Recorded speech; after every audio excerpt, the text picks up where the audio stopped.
gente vai começar agora o nosso programa falando o seguinte: imagine você viver numa situação em que, por exemplo, você não ouve o grito da torcida, você não ouve a música do Léo, você não ouve ninguém falando, você não ouve nenhum ruído de passarinho, você não ouve absolutamente nada. Isso acontecia com o Eduardo, a vida dele era assim, o Eduardo está aqui, acompanhado pela Fabrícia, pela mulher dele. O Eduardo, ele perdeu a audição tem mais de 30 anos por conta de uma meningite e viveu assim durante muito tempo. Participou de uma escola em que ele foi oralizado, mas aí, graças a uma cirurgia de implante coclear, ele conseguiu voltar a ouvir. Esse vídeo viralizou na internet. Quem fez a gravação foi a mulher dele, a Fabrícia, que estava com ele no consultório na hora em que esse implante ia ser ativado e que ele ia fazer esse primeiro teste. Além dela, estavam as filhinhas deles lá, a mãe do Eduardo e também os irmãos. Vamos ver como foi esse momento super emocionante. Eduardo. Olha! Eduardo. Olha! Onde tá? Tá o dragão preto. É a mamãe. Tá falando com você. Oi, amor. Tá me ouvindo? Dá pra ouvir o coração. Dá pra ouvir o coração. Fala com o papai, dá olha aí pra ele, fala com ele.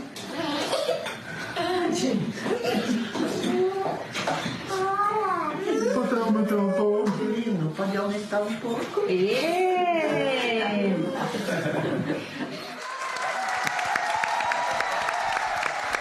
Fabrícia e o Eduardo vão contar pra gente sobre esse momento. Você se emociona agora, revendo essa imagem. Sim. Você agradece primeiramente por ter feito. Agora eu não perco a esperança para voltar a ouvir. Ele não perdeu a esperança de voltar a ouvir. A gente tem... ele teve uma meningite, né, com 1 ano e 8 meses. 1 ano e 8 meses. E perdeu completamente E aí, a audição. isso, aí ficou surdo. E aí, só agora mesmo. Agora, eu queria saber assim, como é que vocês se conheceram? Na academia. Ele é professor? Ele é professor de educação física, né? Personal. E eu fui para Brasília, sou goiana, fui para Brasília a trabalho. E aí eu malhava na academia onde ele entrou para trabalhar. Mas ele me Né? disse, Fátima, que ficou 6 meses observando o comportamento dela. Ver o melhor momento para chegar. Para se aproximar. Foi, o peso não é esse aqui, o exercício é esse aqui e tal.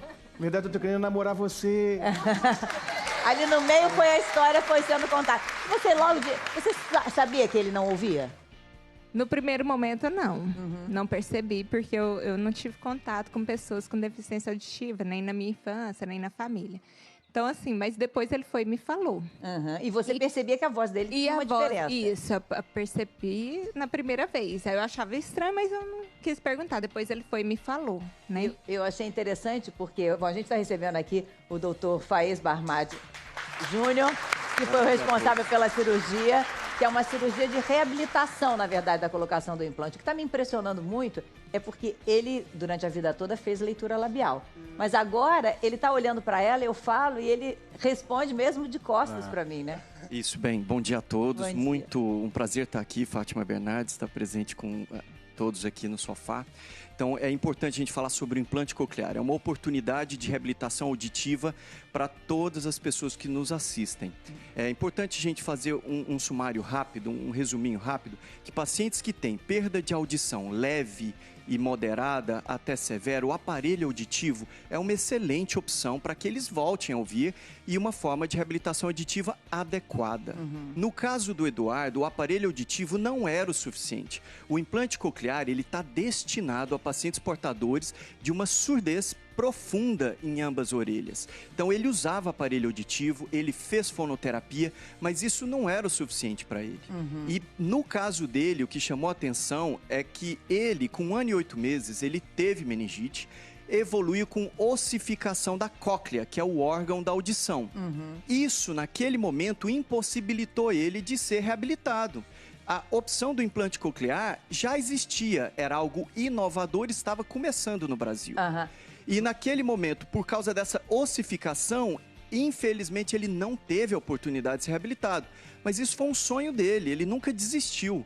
A mãe dele, a família dele, e eu acho que, independente da família, isso é uma decisão do paciente.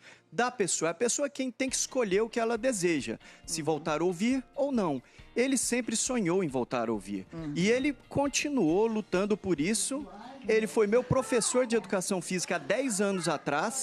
Coincidência, hein? Eu estudei o caso dele, foi desenvolvido eletrodos mais finos, o implante Esse aqui coclear... é que eu trouxe pra gente ver, gente? Só pra gente ter uma Exatamente. ideia, eu vou pedir, quando a gente terminar de ver ali o vídeo do momento, eu tô aqui na minha mão, ele trouxe o que é... Isso aqui é a parte que é implantada dentro Do crânio. do crânio. Exatamente. Esse Essa é o é a implante coclear, esse é o componente interno. Isso é cirurgicamente implantado dentro do crânio e aquela extremidade pequenina, bem delicadinha, como se fosse um fio de cabelo, é introduzido na cóclea, que é o nosso órgão da audição.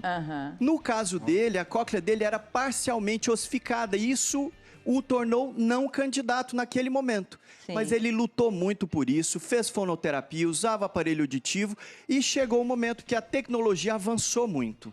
E finalmente ele pôde voltar a ouvir, então ele tem 1 mês de implantado. É importante que todos saibam. Só 1 mês. Ele que está incrível. aprendendo a ouvir, ele ouve sons, mas ele ainda não compreende perfeitamente.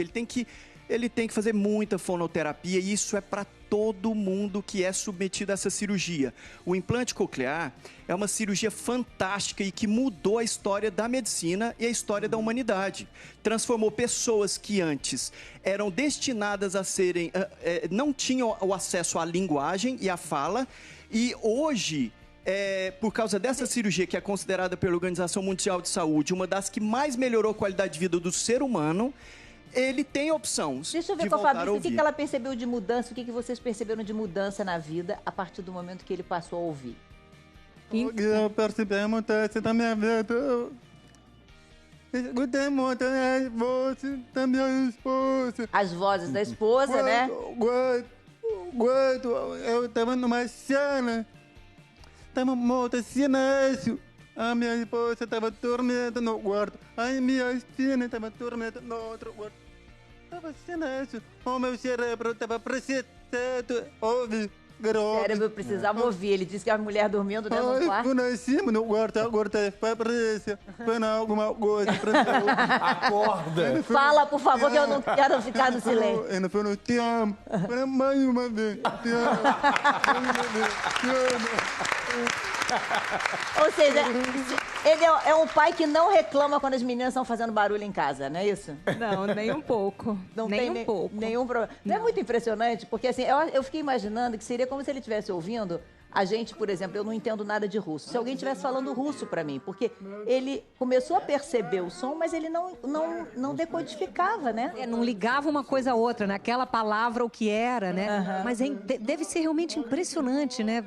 Você começar a sentir isso. Porque a gente sente, a gente não se lembra o momento que a gente começou, né? Beber, a ouvir, a enxergar, a sentir cheiro, essas coisas. Então deve ser lindo ouvir a voz das suas filhas, né? Pela primeira vez, da sua mulher.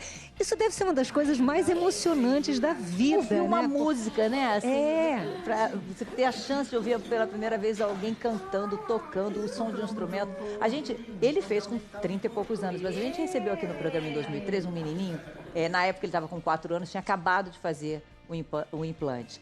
E aí a gente pediu para a repórter Dulcinea Novaes, que é da RPC, afiliada da Globo, lá em Curitiba, para ela mostrar pra gente como é que ele tá hoje, porque ele veio ao programa no dia em que foi ativado. E aí a gente queria saber agora como é que ele estaria, né? Vamos ver. Essas são imagens dele aqui, olha, com 4 aninhos. Tinha acabado de fazer. Aí, olha só, a música tocou, ele não conseguiu ficar sentado. Ai, que amor. Era Emicida e MC Guimê que estavam aqui. Ele começou a dançar de tão emocionado que ele ficou. E aí, a gente queria agora saber, poxa, como é que será que ele tá? Porque ele tá passando pelo processo que o Eduardo tá passando. Ele tá aprendendo a falar a partir do momento que ele começou a ouvir. Vamos ver.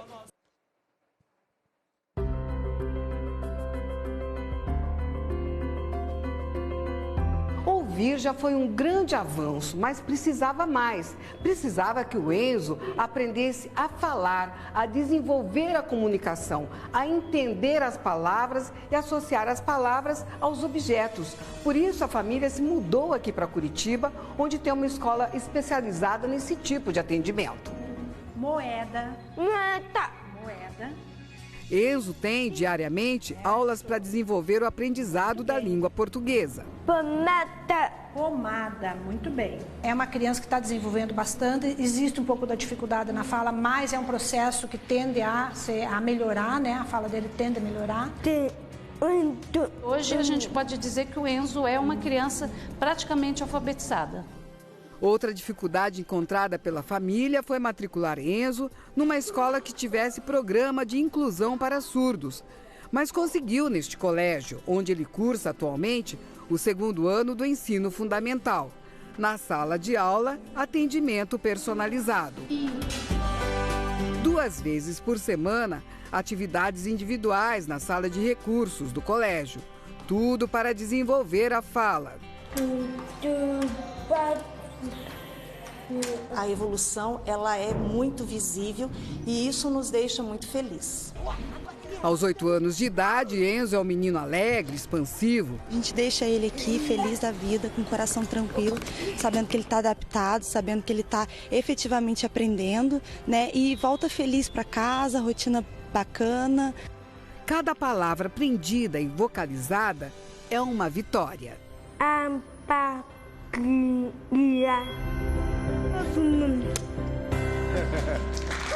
Muito bom poder ver o Enzo e ver que ele está evoluindo. Estou super feliz. Hoje a gente está recebendo o Juan e a Sheila. Juan está com quantos aninhos, Juan? Oi, só pra gente ver. 2 anos e 4 meses. 2 anos. Acabou de fazer também? Isso. Ele fez com 1 ano e 12 meses, né? 1 ano e 11 meses e meio. Daí atirou com 2 anos. E como é que foi para... O que você sentiu nele, logo de diferente? É outra vida. Ele tinha um aparelhinho ASE, mas ele não compreendia nada daquilo, né? Então, depois da cirurgia, ele pôde ouvir o mar, pôde ouvir passarinho. Isso para a mãe é tudo, né? Tem uma imagem linda dele no mar, que ele realmente reage ao barulho da onda, a chegada, né, da onda. Olha só. Muito lindo. Que é muito... É como se ele estivesse realmente captando tudo que é possível. Né, tudo que está acontecendo.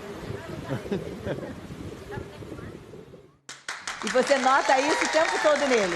O tempo todo, a audição dele melhora cada dia, né? E a gente pode ver que o implante, assim, tem que ser levado pro mundo, porque muita gente nem conhece, né? Tanto que... Ele fez a cirurgia pelo SUS? Fez a cirurgia pelo SUS no HC, no Hospital das Clínicas, com o doutor Ricardo Bento, né? A equipe dele. Até agradeço ele, que se por ele que o Juan tá tão enganjado nesse mundo maravilhoso de som, né? E a equipe toda do Profissão Repórter que gravou também. Gravou a cirurgia, a ativação, foi super bacana, né? Eles foram em casa, visitaram a gente e tudo. Essa imagem eu queria que o doutor explicasse, porque é muito bonitinho, porque aquele é o primeiro momento em que ele ouve algum som. E ao ouvir o som, ele chora. Me parece que é muito natural isso acontecer, né? Esperado durante a ativação do implante coclear. É a primeira experiência acústica que um bebê dessa idade passa a ter. Então, é uma experiência completamente nova. Assusta no primeiro momento. Visualmente Mas não tem dor. Ele não chora por causa de dor. Não, é uma pelo experiência susto nova. mesmo de estar... Tipo o medo daquele momento. É uma experiência completamente nova. Ele está ouvindo pela primeira vez. E a fonoterapia é extremamente importante. Isso é o momento da gente dar os méritos às fonoterapeutas de todo o Brasil que se dedicam, vestem a camisa dos nossos pequenos pacientes e ensinam eles nesse trilhar, desse caminhar de associar o som e a fala, né? Agora, Djamila, como é importante que uma cirurgia como essa seja feita pelo SUS, né? Quer dizer, que seja oferecida a essas crianças, porque durante muito tempo nem se sabia, né, que era possível fazer isso. E que hoje isso seja cada vez mais democratizado para todo mundo poder fazer, né? Nossa, sem dúvida nenhuma. Fiquei até surpresa de saber que foi feita pelo SUS, né? Porque a gente precisa defender para ampliar o SUS, né? Do quanto que é importante das pessoas terem acesso, se não ficar restrito somente. Imagina uma criança pobre ainda passando por essas questões, e a gente sabe que precisa melhorar no ensino público, né? Porque aí as crianças, quando vão para a escola, precisam ter esse apoio. Mas é um caso de dinheiro público sendo bem utilizado. Num momento como nosso. Não, uma cirurgia que custaria R$200 mil. R$200 mil. Eu acho que é por isso que a gente fica tão chocado cada vez que a gente ouve notícia de desvio de dinheiro público, principalmente em todas as áreas, né? A área da saúde, a área da educação, porque é um fato concreto, né? Tá aqui o exemplo prático de alguém que vai se beneficiar de um dinheiro bem aplicado. Fátima, e em relação ao valor do recurso investido pelo gestor nacional de saúde, isso no mundo inteiro é estudado. Grandes centros acadêmicos do planeta, financeiros, provando de que não existe investimento melhor. Ter uma pessoa reabilitada, uma pessoa que vai ter a oportunidade de desenvolver seu pleno potencial, poder desenvolver a sua linguagem, falar o português que o pai e a mãe dele falam, e poder ser um lindo cantor, um engenheiro, um médico, um juiz. Então isso não tem preço. Cada vez que bate palma, ele bate palma. Reação, né? A reabilitação auditiva é muito importante, né? Porque o implante sozinho não faz milagre. Não é somente fazer cirurgia e largar, né? O Juan hoje faz 3 vezes por semana terapia na universidade da minha cidade, a Univale, né? Ela tem toda uma equipe preparada, né? Eu não fiz no meu estado, mas a fonoterapia é muito importante para o Juan estar aprendendo a ouvir e a falar, porque hoje ele tem 4 meses só de implante, de audição. Olha só uma coisa interessante, a gente tem esse microfonezinho aqui que a gente faz de brincadeira para as crianças usarem, que não funciona, mas só para eles segurarem. Ele rapidamente percebeu que o dele não saía som. Tô fora. Ele abandonou e ele tá reclamando, porque toma esse olha, Juan, pra você esse. Não quer. Ele só quer o da... Deixa ele falar um pouquinho. Oi, Juan, fala aqui. Alô. Fala. Oi? Fala. Agora ele entendeu o que era perfeitamente, né? Muito obrigada. Eu só fico pensando exatamente o que você estava dizendo, Ludmila, Jamila. Quantas pessoas ficam... Oi? Alô? Quantas pessoas ficam privadas de um tratamento como esse, né, Jamila? E poderia ter um número muito maior de crianças atendidas, né? Sem dúvida nenhuma, né? Oportunizar, de fato. É um país, quando a gente tem Estado, de fato, né? No Brasil é um país que, infelizmente, a gente não tem a presença do Estado como a gente deveria. E aí faz com que fique somente oportunidade para poucos, né? Quando muitas pessoas acabam ficando ainda sem essas oportunidades, né? Isso é uma pena. Eu estive na Noruega recentemente, convite do governo norueguês, não fazendo comparação à Europa, eu não gosto disso, mas no sentido de quando tem presença de Estado, as coisas passam a ser normais, né? Não é uma questão, né, de você de fato entender que a população tem direito a acesso. Isso faz muita diferença. Contribui para isso, né? Um exemplo que devemos dar que em nações desenvolvidas, a porcentagem de pessoas que têm acesso à reabilitação auditiva com implante coclear é próxima a 100%. Em nosso país, nesse momento, está em torno de 25%. Quer dizer, muita gente que poderia estar sendo beneficiada, né? Estamos muito aquém em relação à reabilitação auditiva que devemos oferecer para a nossa população.